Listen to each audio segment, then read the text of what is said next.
Hello' বন্ধু বান্ধৱীসকল, এইজোপা কি গছ আপোনালোকে জানেনে? এইজোপা নিশ্চয় আপোনালোকে সকলোৱে চিনি পায়। এয়া হৈছে নৰসিংহ গছ। মই আজি নৰসিংহ আৰু ভেদাইলতা আৰু আদা পাতেদি এটা ৰেচিপি বনাম। আহক আপোনালোকক মই দেখাই আছোঁ। লেটছ গ'। এয়া মই টাবতে ৰুই থৈছিলোঁ আদা গছ, আৰু আদাৰ গছৰ পৰা মই কুমলীয়া ঠানি ৩-৪টামান ল'লোঁ, আৰু এয়া নৰসিংহ পাত কেইটামান ল'লোঁ। আৰু মোৰ আনি থোৱা আছিলে ভেদাইলতা পাত। এইটো ভেদাইলতা পাত বুলি কওঁ আমি।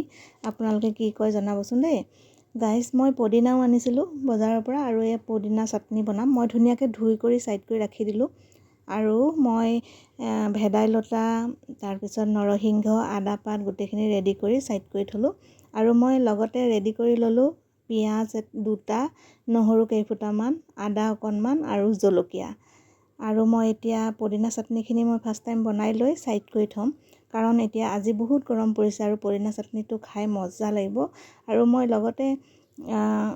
লগতে মই অকণমান নেমু টেঙাও ঢালি দিম। আৰু এয়া মই মাছ ফ্ৰাই কৰিছিলোঁ। মাছটো অৱশ্যে কালিয়ে আনিলোঁ।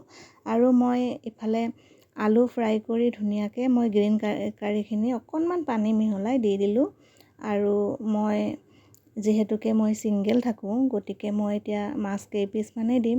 আৰু মই পানী গৰম কৰি আছোঁ। সিফালে পানীটো শুহি যাব ধৰিছে, আৰু ইফালে মই মাছ দি দিছোঁ। আৰু গাইজ, আপোনালোকে এনেকৈ বনাই নে কেনেকৈ বনাই জনাবচোন দেই। মই কিন্তু এনেকৈয়ে বনাওঁ। আৰু মোৰ প্ৰায় হ'বই হ'ল, আৰু ৰেডি হৈ গ'ল। আৰু পানীখিনি শুহিলে হৈ যাব। আৰু এয়া হৈছে মোৰ পদিনা চাটনি। ইয়াতে মই অকণমান নেমু চেপি দিছোঁ। আৰু এয়া মোৰ গ্ৰীণ কাৰী ৰেডি। এতিয়া খাব পৰা হৈ গ'ল।